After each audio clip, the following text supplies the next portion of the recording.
அடுத்து ஒரு டிராவல் போலாமா? சரியான தூக்கம், முடிச்சு பார்த்தேன். கரூர் புதுபாஷன் வந்துருச்சு. நமக்கு இன்னமும் அந்த கூச்சம் போல பஸ் இருக்காங்க. சரி பார்ப்போம், எந்த பஸ் கிடைக்குதோ அந்த பஸ்ல ஏறி அப்படியே டிராவலை கண்டினியூ பண்ணுவோம். தொடர்ந்து வாட்ச் பண்ணுங்க.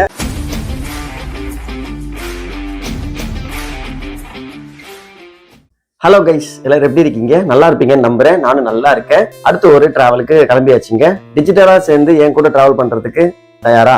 வாங்க போலாம். லாஸ்ட் டைம்ல இருந்து பாத்தீங்க அப்படின்னாக்கா பிளாக கொஞ்சம் லென்த்தா போடலான்ட்டு லேண்ட்ஸ்கேப்ல எடுக்க ஆரம்பிச்சிருக்கேன். நல்லா சப்போர்ட் பண்றீங்க, தொடர்ந்து சப்போர்ட் பண்ணுங்க. சரிங்க, இங்க இருந்து வரவங்க பேசிட்டு இருக்க வேண்டாம். மணி பாத்தீங்கன்னா காலையில 6 மணி ஆகுதுங்க. குளிச்சு ரெடியா இருக்கேன். நேரா திண்டுக்கல் பஸ் ஸ்டாண்ட் போயிட்டு அங்கிருந்து நம்ம ஒரு டிராவலை ஸ்டார்ட் பண்ணலாம். வீடியோக்குள்ள போறதுக்கு முன்னாடி நம்ம சேனலை சப்ஸ்கிரைப் பண்ணாம பாக்குறவங்க கீழே இருக்கக்கூடிய அந்த ரெட் கலர் பட்டனை பிரஸ் பண்ணி சப்ஸ்கிரைப் பண்ணிக்கோங்க. வாங்க வீடியோக்குள்ள போலாம். Guys, good morning. இப்போ பார்த்தீங்கன்னா கரூர் பஸ் வந்துட்டேன். கரூர் புது பஸ் ஸ்டாண்ட் வந்துட்டேங்க. நம்ம திண்டுக்கல் பஸ் ஸ்டாண்டுக்கு வந்துட்டு சரி டீ குடிக்கலாம்னு பார்க்கும்போது பார்த்தீங்கன்னா ஒரு ஈரோடு பஸ் வந்தது. டக்குன்னு ஏறி கரூருக்கு வந்துட்டேன். ரெஸ்ட் ஸ்டாப்ல நிப்பாட்டினாங்க. ஒரு டீயும் உடையும் சாப்பிட்டுட்டு ஏறி உட்கார்ந்தோம். சரியான தூக்கம், முடிச்சு பார்த்தேன். கரூர் புது பஸ் ஸ்டாண்ட் வந்துருச்சு. ஸோ இறங்கிட்டேன். இங்கேருந்து பார்த்தீங்க அப்படின்னாக்கா அடுத்த ஒரு ஊருக்கு போறேன். எந்த ஊருக்கு போறேன் அப்படின்றத அந்த ஊர்ல போய் கண்டினியூ பண்றேன். தொடர்ந்து வாட்ச் பண்ணுங்க. 2 hours later. சேலம் வந்துட்டேன். சேலம் இறங்கிட்டு பார்த்தீங்க அப்படின்னா ரொம்ப பச்சுதுன்னு சொல்லிட்டு ஒரு சமோசாவும் டீயும் குடிச்சிட்டு கள்ளக்குறிச்சி பஸ் இருக்கிற ராக்கில் நின்றேன். சரி கள்ளக்குறிச்சி போகலாம் அப்படின்னு சொல்லிட்டு. பட் பஸ் இல்லை, ஆத்தூர் பஸ்ஸாக இருந்தது. பஸ்ஸில் ஏறிட்டேன். தொடர்ந்து கூடிய பாருங்க. நான் பேலன்ஸ் எல்லாத்தையும் ஆத்தூர்ல கூடி கண்டினியூ பண்றேன். என்னன்னு தெரியலங்க, நமக்கு இன்னமும் அந்த கூச்சம் போல பப்ளிக்ல பேசுறதுக்கு ஒரு சப்தம் இருக்கு. அதாவது நம்மளோட ஃபாலோவர்லாம் நம்ம வீடியோல காட்ட சொன்னாங்க. கேமரா ஆன் பண்றதுக்குள்ளேயும் பார்த்தீங்க அப்படின்னாக்கா கேமரா ஆன் பண்ணாமலே நான் வீடியோ ஷூட் பண்ற மாதிரி எடுத்துட்டேன். திரும்பி பார்க்கறதுக்கு அந்த அண்ணன் போயிட்டாங்க, நான் எடுத்துட்டேன்னு நினைச்சு. ஸோ அந்த அண்ணன் வீடியோ பார்த்துட்டு இருந்தீங்கன்னா நெக்ஸ்ட் டைம் நான் சேலம் வந்தா உங்களை மீட் பண்ணா கண்டிப்பாக வீடியோல காட்டுறேன். இப்போ வீடியோ இல்லைங்க, இப்பதான் பாக்குறேன். எடுத்துட்டு டேட்டஸ் மட்டும் தான் தெரியுது. அதை இறக்கும் போது மட்டும் தான் தெரியுது. வீடியோ ஆன் பண்ணவே இல்லை, நான் மறந்துட்டேன்.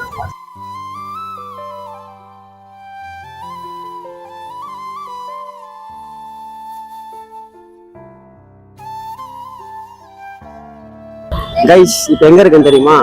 ஆத்தூர்ல நினைப்பீங்க. ஆத்தூர்ல இல்லைங்க, கள்ளக்குறிச்சி வந்துட்டேன். சாரி, சேலம்னே வந்து பாருங்க. கள்ளக்குறிச்சிக்கு வந்துட்டேன். ஆக்சுவலா ஆத்தூர் இறங்கிட்டு பேசலாம்னு தான் நினைச்சேன், விளாக் எடுக்கலாம்னு நினைச்சேன்.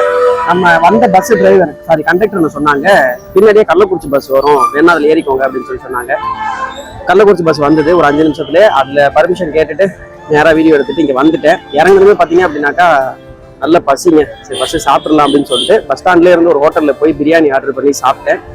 நல்லா இருந்தது. நான் இறங்கறதுக்கு முன்னாடி பாத்தீங்கன்னா சரியான மழை. பஸ் ஸ்டாண்டும் பாத்தீங்க அப்படின்னாக்கா ரொம்ப நசன்னு இருக்கு. சரி, இங்கேருந்து திரும்ப சேலம் போலாமா இல்ல திருச்சி போயிட்டு திண்டுக்கல் போலாமா ஒரு ஐடியால இருக்கேன். சரி பார்ப்போம், எந்த பஸ் கிடைக்குதோ அந்த பஸ்ல ஏறி அப்படியே டிராவலை கண்டினியூ பண்ணுவோம். தொடர்ந்து வாட்ச் பண்ணுங்க. இங்க நல்ல மழை பிடிக்கிறதுக்குள்ள அடுத்த பஸ்ஸை பிடிச்சி நான் ஊருக்கு போறேன். நம்மளோட பிளான்ல ஒரு சின்ன சேஞ்ச் என்னன்னு பாத்தீங்கன்னா, திரும்ப சேலம் போகலாம், திருச்சி போகலாம். டேரக்டா திருச்சி போக முடியாது. அதனால பெரம்பலூர் போகணும், இல்லைன்னா உளுந்தூர்பேட்டை போகணும். பெரம்பலூருக்கு அடிக்கடி பஸ் கிடையாது. அதனால பாத்தீங்கன்னா விழுப்புரம் பஸ், அதாவது உளுந்தூர்பேட்டை போற பஸ் ஏறி இருக்கேன். உளுந்தூர்பேட்டை போயிட்டு திருச்சி போய் திண்டுக்கல் போகணும். இன்னைக்கு எப்படியும் மிட் நைட் ஆயிடும் நினைக்கிறேன். 10 மணி ஆயிடும் நினைக்கிறேன். பஸ் எடுத்துட்டாங்க. வீடியோ பண்றேன்.2,000 years later. கைஸ், நான் வீட்டுக்கு வந்துட்டேங்க. மணி பாத்தீங்கன்னா 9:30 மணி ஆகுது. என்னப்பா கள்ளக்குறிச்சில இருந்து பஸ் ஏறினேன், அதுக்கப்புறம் உளுந்தூர்பேட்டையில போய் எடுக்கவே இல்லை அப்படின்னு நினைப்பீங்க. உளுந்தூர்பேட்டை போய் இறங்குனங்க. போன கண்டக்டரை கேட்டேன். அவங்க ரோட்டை கிராஸ் பண்ணி நிக்க சொன்னாங்க. நின்னோடனே பாத்தீங்கன்னா ஒரு திருச்சி பஸ் நின்றுட்டு இருந்தது. நான் போறதுக்குள்ளயுமே எடுத்துட்டாங்க. வெயிட் பண்ணிக்கிட்டு இருந்தேன், வீடியோ எடுக்கலாம் அப்படின்னு சொல்லிட்டு நினைக்கும் போது பாத்தீங்கன்னா அடுத்த ஒரு பஸ் ஒரு 5 நிமிஷம் கூட இல்லை, பின்னாடியே அடுத்த திருச்சி பஸ் வந்தது. அந்த பஸ்ல ஏறி நேரம் திருச்சிக்கு வந்துட்டேன். திருச்சியில இறங்கி வீடியோ எடுக்கலான்னு பார்த்தேன். அடுத்து 1 to 1 பாத்தீங்கன்னா ஏசி பஸ் திண்டுக்கலுக்கு ரெடியா இருந்தது. அந்த ஏசி பஸ்ல ஏறி நேரா திண்டுக்கலுக்கு வந்துட்டேங்க.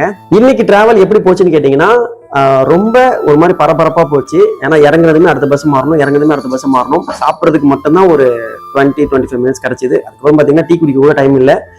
ஆக்சுவலா நான் போட்ட பிளான் என்னன்னா, நம்ம திண்டுக்கல்ல இருந்து சேலம் போயிட்டு கள்ளக்குறிச்சி போயிட்டு கள்ளக்குறிச்சில இருந்து நேரம் திருச்சி வரலான்னு பிளான் போட்டேன். பட் நான் கள்ளக்குறிச்சி போனதுக்கு அப்புறம் தான் எனக்கு தெரியும் கள்ளக்குறிச்சில இருந்து டைரக்டா திருச்சிக்கு பஸ் கிடையாது.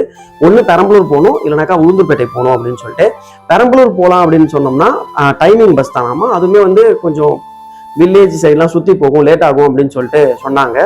கள்ளக்குறிச்சி பஸ் ஸ்டாண்டில் ஒரு கண்டக்டர் அண்ணன்ட்ட கேட்டேன். அவங்க தான் சொன்னாங்க சுற்றி போகும், கொஞ்சம் லேட் ஆகும், நீங்கள் உளுந்தூர்பேட்டை போயிட்டீங்கன்னா உங்களுக்கு திருச்சி பஸ் வந்து அடிக்கடி இருக்கும் அப்படின்னு சொல்லி சொன்னாங்க. அதே மாதிரி கள்ளக்குறிச்சியிலேருந்து உளுந்தூர்பேட்டைக்குமே அடிக்கடி பஸ் இருந்தது. ஸோ நான் கள்ளக்குறிச்சியிலேருந்து பார்த்தீங்கன்னா உளுந்தூர்பேட்டைக்கு போயிட்டு உளுந்தூர்பேட்டையிலேருந்து நேராக திருச்சிக்கு வந்துட்டேன். திருச்சிக்கு வந்து இறங்கணுமே பார்த்தீங்கன்னா அடுத்து ஒரு 1 பஸ் இருந்தது, அதை பிடிச்சி வீட்டுக்கு வந்துட்டேன். இன்னைக்கு ஜேர்னி சூப்பராகவே போச்சுங்க. இந்த vlogல ஏதாவது நிறை குறை இருந்துச்சு அப்படின்னாக்கா கீழே கமெண்ட் செக்ஷனில் சொல்லுங்க. அடுத்தடுத்து வரக்கூடிய vlogல எல்லாத்தையும் கரெக்ட் பண்ணிக்கலாம். உங்களுக்கு ஒரு குட்டி டிப் சொல்றேன், தேவைப்பட்டா யூஸ் பண்ணிக்கோங்க. நீங்க உளுந்தூர்பேட்டையிலேருந்து திருச்சிக்கு வரீங்கன்னா டைரக்டா திருச்சிக்கு டிக்கெட் எடுக்காதீங்க, பெரம்பலூர்ல டிக்கெட் எடுங்க. ஏன்னா பெரம்பலூர்ல பாத்தீங்கன்னா பஸ் ஸ்டாண்ட்ல ஒரு 10 நிமிஷம் பக்கம் போடுறாங்க. நீங்க பெரம்பலூர்ல டிக்கெட் எடுத்துட்டீங்கன்னா பெரம்பலூர் வந்து இறங்கும் போது ஃபர்ஸ்ட்ல எந்த பஸ் எடுக்கிறாங்களோ அந்த பஸ்ல ஏறி நீங்க திருச்சிக்கு போயிட்டீங்கன்னா உங்களுக்கு ஒரு 10-20 மினிட்ஸ் பாத்தீங்கன்னா நீங்க ஏர்லியாவா போறதுக்கு வாய்ப்பு இருக்கு. இதை வந்து நீங்க எல்லா நாளும் அப்ளை பண்ணாதீங்க. ஃபெஸ்டிவல் டைமை தவிர்த்து மற்ற நாள்ல வந்து ட்ரை பண்ணி பாருங்க. இல்ல இதுக்கு முன்னாடி நீங்க ட்ரை பண்ணிருக்கீங்க, உங்களுக்கு ஒர்க் அவுட் ஆயிருக்கா இல்லையா அப்படின்றதையும் கமெண்ட்ல சொல்லுங்க. இதை ஏன் நான் உங்களுக்கு சொல்றேன்னா, நான் பெரம்பலூர் பஸ் ஸ்டாண்ட்ல 10 நிமிஷம் சும்மா உட்காந்துருந்தேன். பஸ்ஸே எம்டி ஆயிடுச்சு. நானும் ஒரு 2-3 பேர் தான் உட்காந்துருந்தோம். எங்களுக்கு முன்னாடி போற பஸ் எல்லாம் போனதுக்கு அப்புறம் தான் எங்க பஸ் எடுத்தாங்க. அதனால தான் உங்ககிட்ட சொன்னேன். இந்த வீடியோ பிடிச்சிருந்தா லைக் பண்ணிட்டு சேனலை சப்ஸ்கிரைப் பண்ணிக்கோங்க. அடுத்த ஒரு vlogல பார்க்கலாம். பை.